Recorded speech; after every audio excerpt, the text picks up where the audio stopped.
Hola, ¿qué tal a toda la gente que está detrás de la pantalla? Continuamos analizando películas, el séptimo arte. En esta ocasión vamos a dar pues nuestra opinión y una crítica de la película 12 monos con mi primo. La película es dirigida por Terry Gilliam, un director que también había sido el director de El imaginario mundo del Doctor Parnassus, cine surrealista y cine un poquito loco que se sale de esa estética lineal. Es un cine diferente que se va a otros planos de la... ¿Sí? Entonces, para comenzar ya a hablarnos, a adentrar en la narrativa de la película, lo que nos quiere contar, tenemos a James Cole, quien es interpretado por Bruce Willis y pues nos habla de una época futurista, ¿no? Un poco apocalíptica, donde la Tierra han muerto la mayoría de sus habitantes. Entonces James Cole se ubica en el siglo XXI y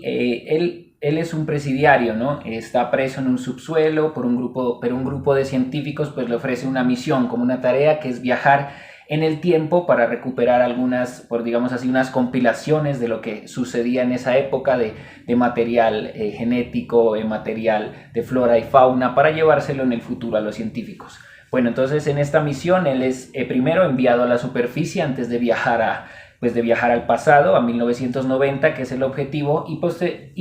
entonces vemos en estas escenas como ya está deshabitado, ¿no? La superficie ya no vive ningún humano, solo las especies de animales son quienes poblan la superficie, en cambio la humanidad se encuentra en subterráneos.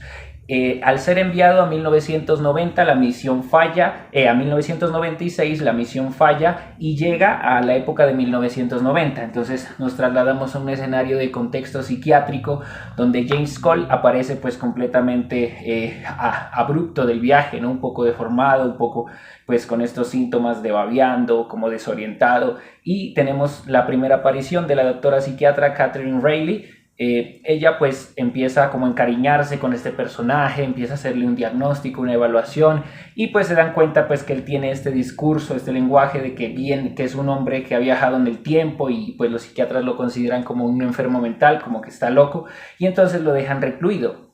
Entonces él se da cuenta pues que ha viajado mal en el tiempo y no está en la época que era el objetivo, 1996, sino que se encuentra en 1990, y por eso hace una llamada para que lo devuelvan. Pues en esta coyuntura, mientras permanece en el hospital psiquiátrico, conoce a Brad Pitt, quien interpreta a Jeffrey Combs, ¿no? Tenemos pues uno de los personajes más histriónicos y pues muy bien interpretados del cine, y Brad Pitt pues ahí representa la personificación de un personaje un poco activista, ecologista, ambientalista, quien es antisistema, ¿no? En este personaje, y también una escena en la que él pues empiezan como que a hablar, como adentrarse en el pensamiento de que pues los animales no deberían estar encerrados y no deberían ser pues víctimas de manipulación científica y toda esta cuestión. Entonces Brad Pitt lo que hace es mostrar su ideología, su pensamiento, y ayuda a escaparlo, ¿no? Ayuda a que nuestro protagonista en primera instancia escape de este lugar y vuelva pues en el viaje, ya cuando regresa intenta escaparse pues en un logro que no es conseguido, y lo vuelven a capturar con la camisa de fuerzas, y ahí se encuentra pues que vuelve a viajar en el tiempo. Los mismos científicos lo vuelven a trasladar y él dice pues que solo ha podido recolectar, ya cuando se encuentra con los científicos, el material de la araña, más sin embargo le muestra las imágenes de si conocía alguno de estos grupos, los 12 monos, y él quiere pues volver a la época que sí debería ser, que es 1996. Sin embargo lo vuelven a mandar a la época equivocada, que es en la guerra, en la Primera Guerra Mundial, y ahí pues es víctima de un impacto de bala en la pierna. Entonces de ahí ya lo vuelven a trasladar a la época que es correcta, 1996, y allí ya pues la psiquiatra Catherine Reilly, un poco más madura, ya empieza a hablar como de estos viajes en el tiempo, y él la secuestra en el carro y le dice que pues que él es un viaje, él viaja por el tiempo y necesita pues como que cumplir esta misión. Van a morir 5.000 millones de personas. Entonces ella pues empieza a verlo como un loco, como que está enfermo mental. Él la secuestra hasta que llegan pues a la fiesta de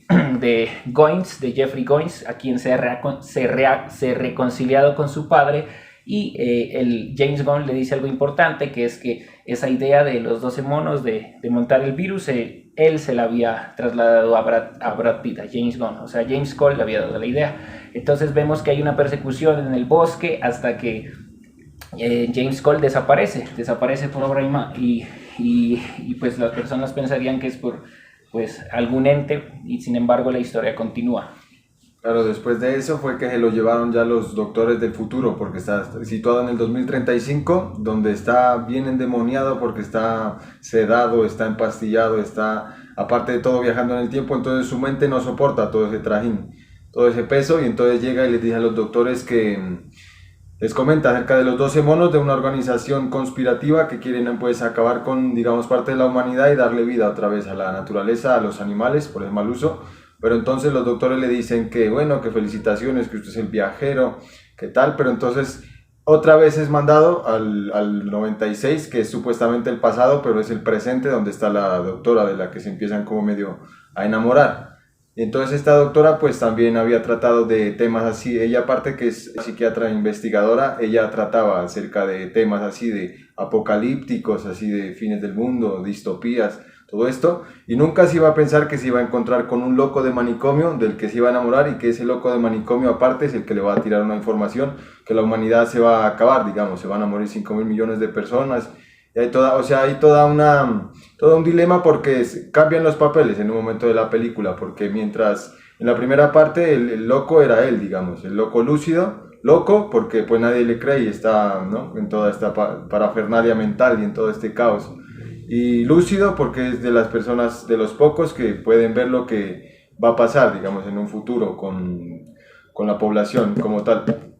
Y después pues la doctora ya llega y se enamora de Bruce Willis, pero entonces ya ella entra en caos, porque cuando ella se enamora y ya entonces le quiere contar a él cómo es que el mundo se va a acabar y que él fue el que le pasó esa semilla, esa información, ya es ella la que es ahora vista como loca, porque entonces Brad Pitt ya llega y cambian esos papeles y entonces ya está distorsionado de la mente y le dice que todo lo que ella le decía era real, que él está loco, que todo es una invención de su mente, que nada de eso existe, que todos los personajes, que todas esas historias de las que hablaba él eran una irrealidad histórica en su mente, una creación mental. Y a la final después llegan los policías, ella ya está como desesperada en la calle tratando de informarle a la gente y haciendo grafitis en la calle. Hey, se van a morir 5.000 millones de personas, hey, humanidad. Y ahora ella, que es toda una psiquiatra reputada y esto, entonces ya es vista como loca. Entonces el gran acierto del director y de estas cámaras es cambiar esos puntos de vista, esas paradojas de la película y esas maneras de ver. Entonces a lo que la quedan viendo así como loquilla es llegan la policía y a la vez que aparece Bruce Willis otra vez y llega y lo coge y lo jala y Bruce Willis ya está loco, ya se supone que él era lúcido, pero Bruce Willis ya cree que toda esa realidad es una ficción. Entonces la película también juega eso, contra qué es realidad, qué no es realidad, qué mundo es este, qué es real, o sea, si de verdad, ¿no?, las maneras de entender el mundo, y a la final huyen pues de los tombos y se van corriendo y se van para un hotel, y como esta película es de locos, bien de locos, entonces llegan a un hotel y que está regentado por un recepcionista un poco depredador sexual y un proxeneta que son un poco dementes sexuales, que llegan y empiezan a hablar por teléfono y le dicen que piensan que a lo que ellos se van a hospedar huyendo de la policía, ellos son un par de locos fantasiosos sexuales, que no sé qué, y entonces piensa que ella es una putilla que le va a robar el territorio ahí de una calle, de un gueto, de por ahí de esos. Entonces llegan y se van al hotel y llega este proxeneta que lo llamó el recepcionista, que es mero loquillo, ¿no? Llega y se va directamente a la pieza de ellos a confrontarlos y entonces quiere atacar a la chica y le dice: tú cumples las fantasías sexuales de lo que sea, pensando que ella hacía las fantasías sexuales de psiquiatra loca en la cama o algo así. Entonces se pone como loco y la cachetea y bueno, Bruce Willis la defiende y a la final se empiezan a dar pues ahí en el baño y después Bruce Willis empieza a quitar los dientes delante de él y el proxeneta queda así como loco. Es que esta película es un poco raye, pero eso sea bien interesante porque llega a esas cosmovisiones y a esos estados, digamos, de la temperatura humana, ¿sí? Entonces llega y se quita las muelas y ahí llega la policía y se dan a la fuga otra vez y en la fuga otra vez se lo vuelven a llevar y él ya no, al futuro, en el 2035, pero él piensa que ya está demente, corrido ya de la torre pero entonces los doctores les dicen que no, que él es un héroe mítico, que ya está salvando, está logrando recoger esas muestras que decía Cáliz al principio, pero entonces él ya no cree todo esto, y ya piensa que está demente y está sufriendo pues mucho mentalmente, porque aparte la película nos pone en una paradoja de si todo es una realidad como tal, que está viajando en el tiempo y va a lograr tomar muestras y salvar a la humanidad, o si esto es toda una invención de Bruce Willis y es toda una, ¿sí?, inventiva de su mente. Pero entonces después lo vuelven a mandar otra vez a la distopía al 96, donde antes de que se cargue la bomba al mundo, pero era una bomba bacteriológica, tal cual como el coronavirus, pero era con otros antecedentes ahí y con otros tópicos. Entonces llega otra vez a ese mundo y ya la doctora desesperada no sabe qué hacer porque Bruce Willis no le quiere copiar, que entonces vamos a hacer lo que hay que hacer porque entonces el virus y entonces la cofradía, la secta de los 12 monos que quieren acabar con la humanidad y que no sé qué, pero Bruce Willis nada que le copie. Entonces después pasa algo que en medio de una persecución otra vez como que le llega la chispa a Bruce Willis y le dice que él hizo una llamada hace poco y esa llamada fue la que volvió al futuro y con esa llamada fue que otra vez recobró el sentido. Y ahora es muy interesante porque los dos en esa huida que dan hacia de la policía y en esa huida fatídica, es muy interesante ver cómo el director plasma su mundo cinéfilo, su mundo cineasta, en el sentido de que ellos huyendo de la policía llegan a un cine y hay dos puntos de vista. Bruce Willis empieza a mirar el cine y le empieza a decir que ya no sabe qué hacer, que por momentos él no sabe qué está pasando con él, con la vida, que qué es esto, que es la realidad, que es esta vaina, que no sé qué. Si la vida es como la película, si es un guión, si es una fantasía. Entonces estando al cine en esa tragedia, tragicomedia, ¿no?, de la fuga, entonces hablan sobre el tiempo, la muerte, la vida, tantas cosas, pero ya resignados sobre que ya el mundo se va a acabar. Pero entonces quieren hacer lo último para ser felices, pues entonces quieren conocer el mar, sobre todo Brad Pitt, ¿no? Bruce Willis, James Cole quiere conocer el mar y entonces la psiquiatra le dice que entonces que lo va a llevar y entonces ya, ¿no? Ya los dos ya viven su idilio, ¿no? Su idilio de degradación, ¿no? De que ya el mundo se va a acabar. Y a la final en el aeropuerto, mientras van al mar, se dan cuenta, tratan de increpar al destino o de retorcer el destino. Ahí vemos cómo el director o los guionistas jugaron con los tiempos y entonces tratan de otra vez tratar de salvar al mundo o tratar de recolectar muestras para el futuro de la humanidad, porque se dan cuenta que ahí en ese aeropuerto están los propagadores del virus y es un antiguo colaborador de la psiquiatra o un antiguo expectante de los, ¿no?, de sus conferencias y todo esto, y se da cuenta de que él tenía una foto con el papá de Jeffrey Guns, el papel de Brad Pitt, que es el que manipulaba pues genéticamente a estos animales y manejaba todos estos virus. Entonces se dan cuenta de que pueden increpar, pueden hacer algo y viene alguien del futuro y no es manejado así como ciencia ficción ficticia, sino que es abordado de una manera muy magistral, la verdad, cómica y magistral, ¿no?, porque es bien graciosa, cómica y trágica a la vez. Entonces ya llegan y tratan de matar a Bruce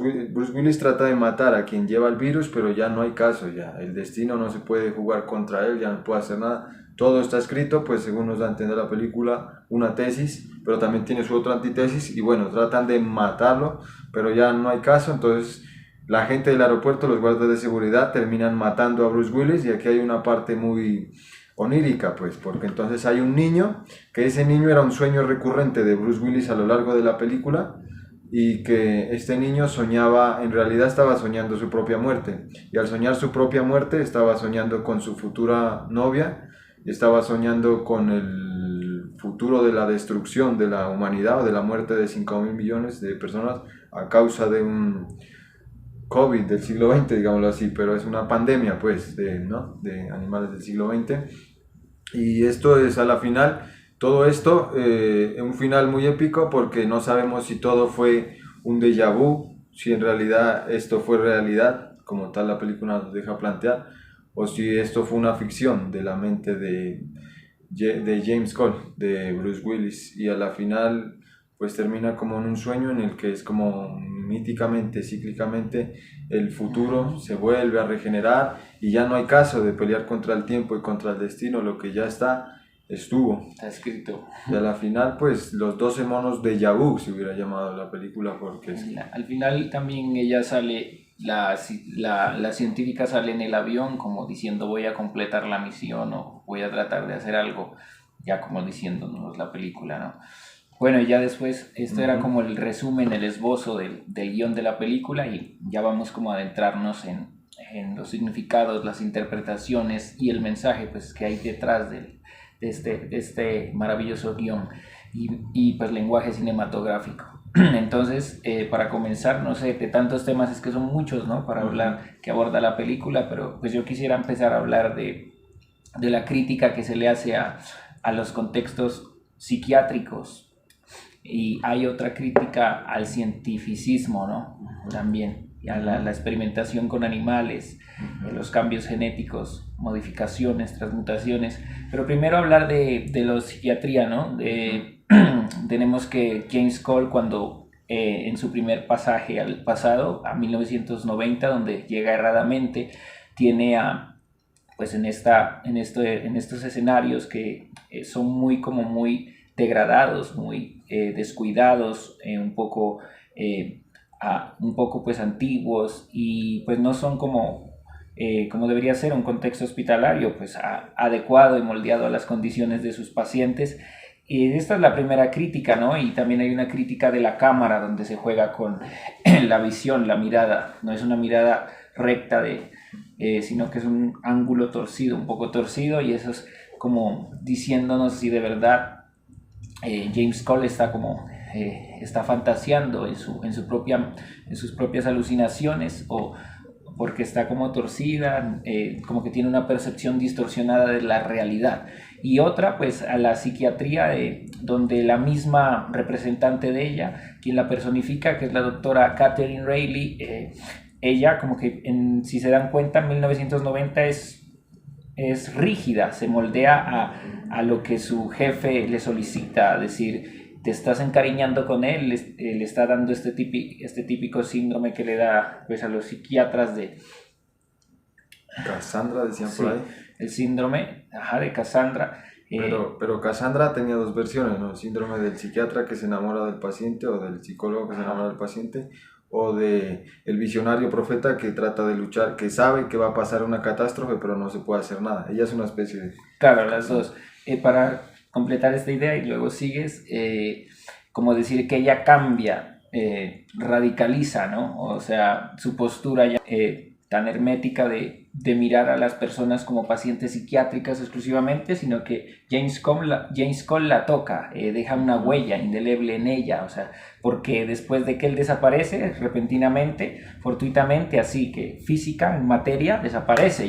él está encerrado, ¿no? Después de su intento de fuga y ya no vuelve a aparecer hasta 6 años después. Entonces ella, en este transcurso de estos 6 años, podemos ver que se ha puesto como a investigar, como a indagar acerca de estos viajes en el tiempo y ha modificado, ha sido más flexible en su teoría, pues en que la psiquiatría puede explicarlo todo, ¿no? Esa es como la primera idea que quiero mencionar. Entonces, en este trámite psicológico y del abordaje de la psique, vemos que el director se ve que le hace como una oda, digamos, a la locura y una crítica a la normalización del sentido común de que quién está loco y quién está cuerdo. ¿Quiénes son los cuerdos para venir a reglamentar que llega y alguien diferente está loco, alguien que piense diferente? En este caso son personas que no se adhieren al sistema consumista y sistema mercantil de la sociedad norteamericana, que es visibilizado en el papel de Brad Pitt, que Brad Pitt hace el papel de un joven que es un poco anarco, romántico, loco, idealista, que quiere, digamos,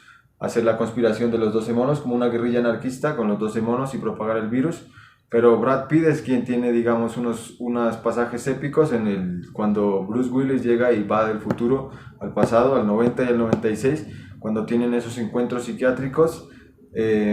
Jeffrey Guns, que es Brad Pitt, es el que les dice a los locos, era como un alarmador, como un despertador de conciencias que les dice que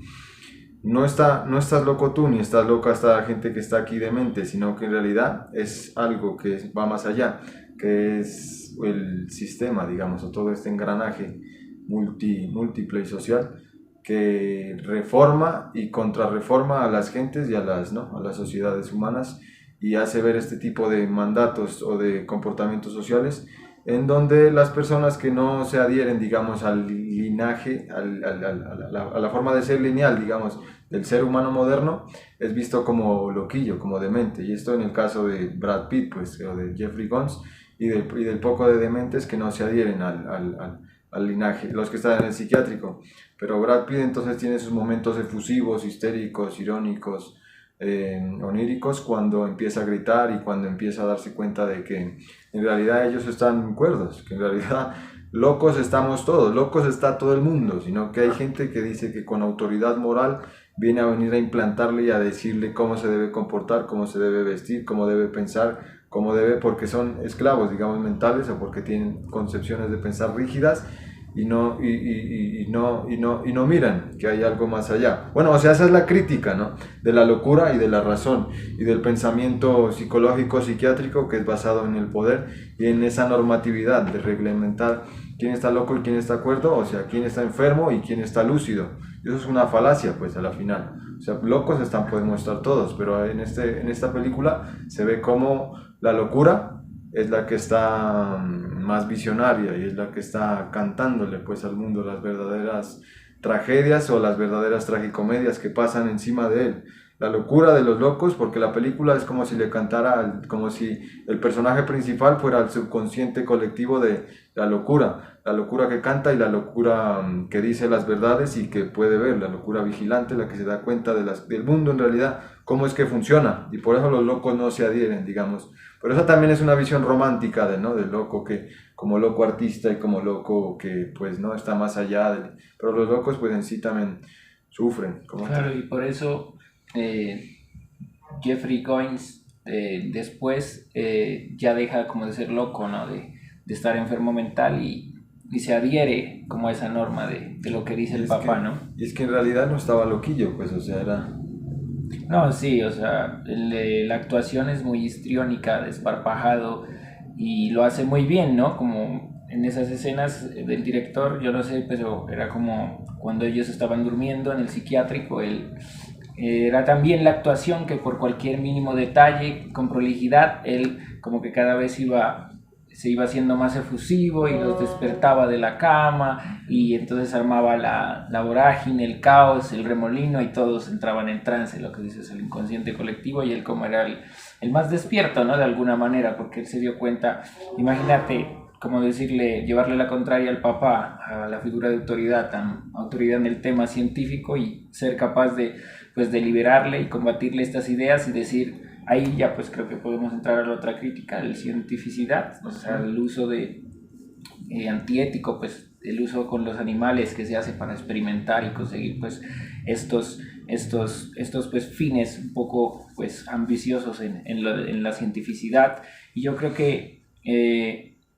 quien representa esta de la mejor manera esa cientificidad, quien pues se cree la autoridad de que tiene todo el saber, no es el padre de Jeffrey Combs, de Brad Pitt, sino su subalterno, quien instala el virus, quien lo propaga. Creo que él es como, es lo que dice pues Ernesto Sábato, el escritor, él se daba cuenta que estaba dictando pues clases de la teoría de Einstein, de la relatividad, pero se daba cuenta que esto no es malo en sí, sino que es la ética mal usada de la ciencia lo que le lleva pues a no decir que la ciencia pues es correcta, ¿sí me entiendes? Como la ética, la discusión ética que hay dentro de esto, y es pues fabricar esta bomba virológica y soltarla, es como por brindarle un malestar a la humanidad. Sin embargo, hay una causa detrás que es pues también podría incluirse el ejército de los 12 monos, no sabemos el vínculo si es muy directo o no, pero sería también pues liberar a los animales, ¿no? Liberarlos de los zoológicos, del cautiverio, y que ellos pues habiten hay muchas referencias, ¿no? En la simbología, los leones, los osos. Inclusive con el juego de los 12 monos, los 12 apóstoles, las revelaciones que llegan y quieren, digamos, cambiar al mundo o algo así, o que quieren trastornarlo o liberar al mundo, algo así. O por ejemplo lo que decías de la ciencia como normatividad o como, digamos, como como se dice, como absoluto cuando ya Dogma. piensas que la ciencia lo va a resolver todo y lo va a lograr todo, pero entonces la ciencia, digamos, está plantada en un sistema de poder, porque también es cierto que hay una ciencia con conciencia y no es que la ciencia de por sí esté mal y haya una sola ciencia. No, eso es una múltiple cara de las ciencias, pero eso no viene al caso. Viene al caso la crítica que se le hace a la ciencia y a la psiquiatría normativa que está aliada o alineada al poder, porque se ve que la película le hace un juego como digamos, el poder está loco y los locos están cuerdos. Los cuerdos están locos en la película, los policías, la gente, digamos, de corbata, La psiquiatra. gente el sentido común es trastornado ahí de lo que es normal y de lo que está bien y de lo que está loco, y ahí se ve que brutal pues la manera de abordarlo. Y los locos de mentes empastillados, y en este caso que viajan en el tiempo o que tienen alteraciones de la realidad y de la conciencia y de los tiempos, que no saben qué es esto, qué es la mente, qué tal, ¿sí? Entonces ya se juega con esto y se hace una diatriba, digamos, a la figura del poder científico, pero no, ya dijimos, no esa ciencia, no,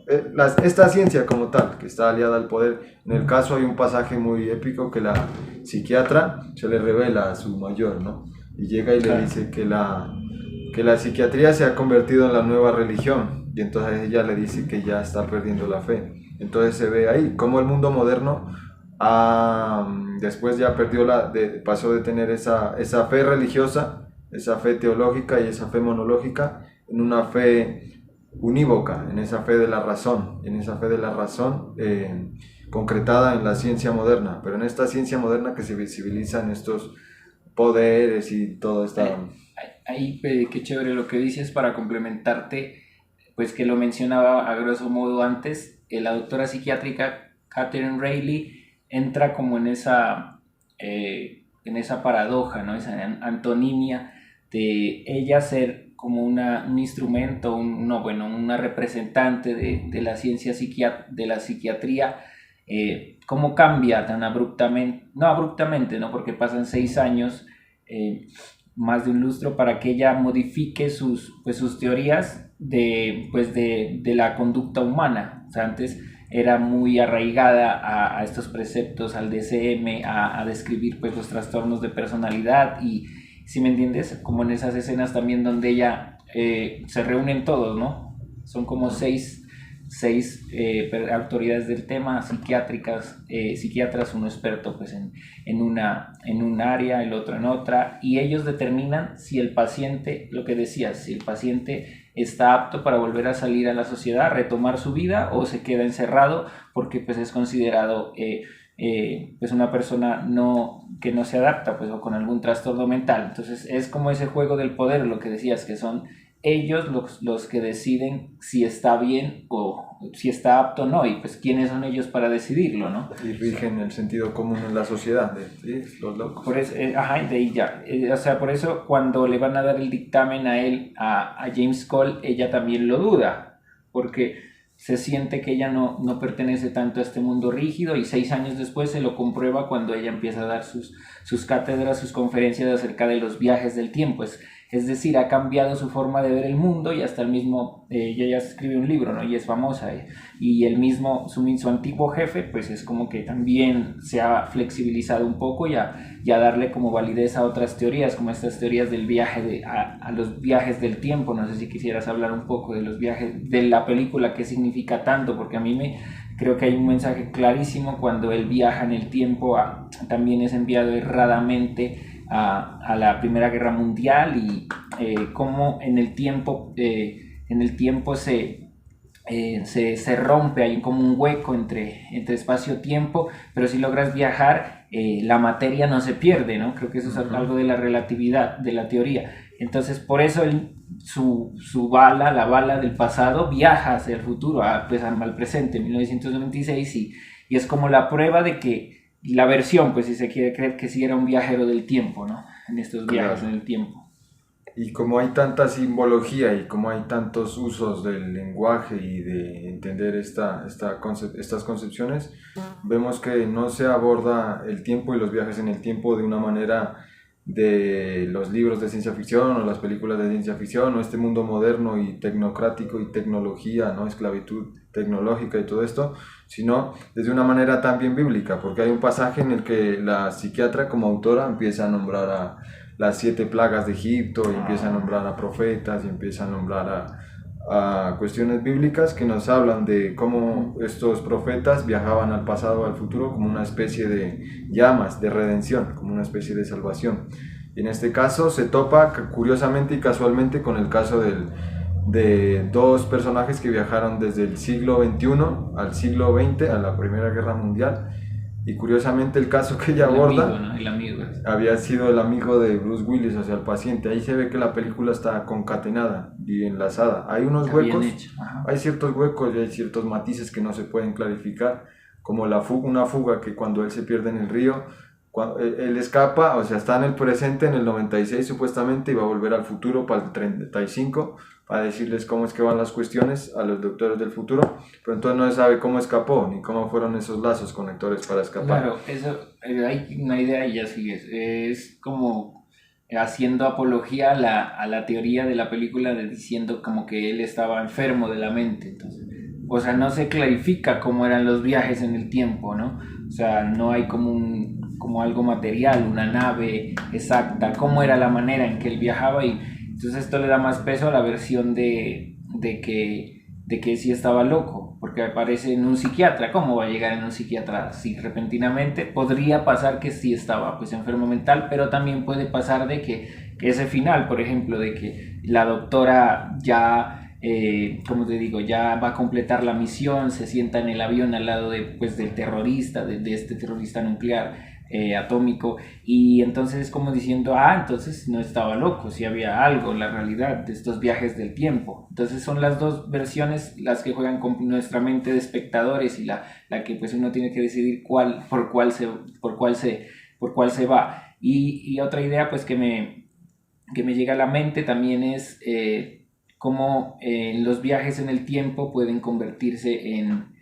en una realidad, o sea, afectar la realidad de la persona pues que sí, que pues ha viajado en el tiempo. Por eso se juega entre fantasía y realidad, de no saber si qué es verdad, qué es mentira, cuando él les dice a los psiquiatras, no, ustedes no existen, se quita los dientes. Entonces podemos ver muchas teorías relacionadas a los viajes del tiempo, pero principalmente a esta parte quería llegar, de porque en el comienzo hay como un escrito de que un paciente en el 90, ese es el comienzo de la película, ¿no? Un paciente psiquiátrico pues como que predice el advenimiento de este virus, ¿no? Y es como un promotor de los derechos, del defensor del activismo y de la ecología, de los animalistas. O sea, hay que analizar a fondo cuando Brad Pitt es la figura encarnada en las fantasías, en los sueños de James Cole, o sea, Jeffrey Goins. Antes era Jeffrey Goins en el sueño. Yo creo que de cierto modo la película, y de ahí ya pasa a ser el trabajador. O sea, sí, o sea, lo que la película para mí quiere mostrar es que viajar en el tiempo o intentar retroceder para cambiar como que los actos, las consecuencias, va a haber, ¿no? Unas repercusiones, pero siempre va a pasar lo mismo, ¿no? Por eso es como que el mismo James Cole es el culpable de que exista el virus, porque también juega desde esa perspectiva, porque nos dice, James Cole fue quien instaló la idea en Jeffrey Goins de crear un virus. Entonces Jeffrey Goins también empezó como ambientalista, pero no sabemos si es verdad o no, o sea, si es cierto pasó así, pero es de cierta manera el mensaje de como que predisponernos a aprender de que querramos cambiar las cosas. No, las cosas siempre van a suceder tal cual. Parecido, yo le encuentro un parecido al efecto mariposa, cuando el protagonista Aston Kutcher viaja siempre en el pasado, pero haga lo que haga, siempre se aleja de su amor, siempre termina haciéndole daño. Entonces como que eso es algo parecido, porque haga lo que haga, viaje lo que viaje, el protagonista siempre va a haber un ciclo. Por eso es un ciclo, se repite. Cambian algunas cosas, pero o sea, el guión principal se mantiene. Claro, entonces no se sabe si estos viajes en el tiempo fueron reales o fueron una invención. Entonces la película juega con la identidad, qué es el yo, qué es el alma, qué es esto, qué es esta existencia, qué es la realidad, qué es el sentido común, qué es la verdad. que es, ¿no? que es la locura, que es la razón, que es la fantasía, También. que es la conciencia, y nos lo trata de una manera tragicómica, porque la película parece que fuera bien un thriller así, de un suspense, ¿no? Bien de culto, pero en realidad es una tragicomedia bien elaborada, en donde los personajes se van degradando. Es basada en otra película. Bueno, sí. Se van degradando así poco a poco hasta carcomerse y terminar todos mal. O todo en una decadencia, digamos. Entonces ahí se ve que podemos hablar de que los mitos, que la película es como tirándole a la nueva fe que se montó en la modernidad, que es la razón cientificista, basándose en que todavía, digamos, hay un pensamiento mítico, mágico, religioso que nos habla de que estos mitos o estas cuestiones apocalípticas todavía están latentes, como lo pudimos ver también hace poco, nomás en el 2020, como cuando llegó la peste del coronavirus. Entonces, tal cual, empezaron los pensamientos de que finales del mundo y finales de que todo se iba a acabar, y muchas lecturas, las lecturas de que se iba a acabar ya para mal, ya para degradarse y que todo esto ya no tiene redención, o lecturas de que desde las cenizas de un mundo muerto y en decadencia van a ser otro, que de las cenizas de este mundo en decadencia, coronavirus y toda esta vaina, van a ser otra civilización. La película también juega con esos sentidos de verlo míticamente, cómo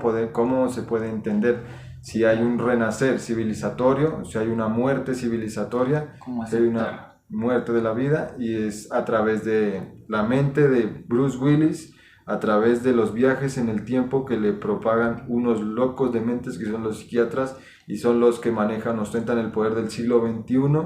que son los señores de corbata y de guante que propagan y dicen la normatividad de cómo la gente se debe comportar, decir, hablar, hasta tener relaciones sexuales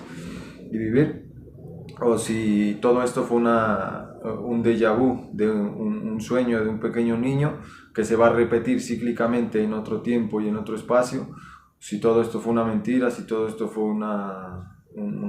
engaño del director, si todo esto fue la irrealidad del mundo. O sea, la película juega con las paradojas de la mente y el yo, que es la realidad. O sea, que en realidad pasó todo esto, en realidad el mundo se va a acabar, los 5.000 millones de personas van a acabarse por una secta o por una organización conspirativa que quiere apoderarse y gobernarse y putrefaccionar al mundo, digámoslo así, o si en realidad esto simplemente es algo de un psicótico y trastornado por allá en un psiquiátrico del siglo XX. Ahí quisiera complementar o seguir tu idea cuando dices que hay un renacer, ¿no? O sea, cuando hay la pandemia, en esta época pues nos dimos cuenta de que iba tan vertiginosamente nuestra vida que fue como un detente para respirar y replantear nuevas cosas. Entonces es también lo que la película nos muestra, porque en ningún momento los científicos mandan como a detener el virus. Ellos lo que quieren hacer siempre es como recolectar pruebas para desarrollar como una vacuna a posteriori, a la postre en el futuro, pero no acabar, porque como que en estas películas del viaje del tiempo nos dicen que tocar cosas del pasado, moverlas, implicaría unas consecuencias a nuestro futuro. Entonces ellos saben que esto pues le da peso a la teoría de que sí era un viajero del tiempo, y nos dice pues que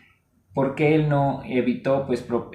desde el comienzo, o sea, no le mandan la misión de acabar con el virus, ¿no? Sino de recolectar, porque ellos saben de que si intentan detener el virus, tal vez mueven las cosas, los factores, y el futuro se vuelve más apocalíptico. Por lo menos tienen vida, así sea en el subsuelo. Entonces es como que eso que decías, ese replantear, ese renacer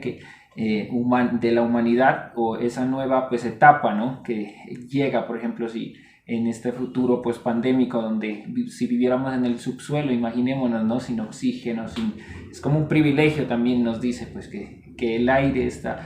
pues que hasta ahora tenemos, que es agotable, no es inagotable, pues la estamos disfrutando, ¿no? Esa es un poco la reflexión también.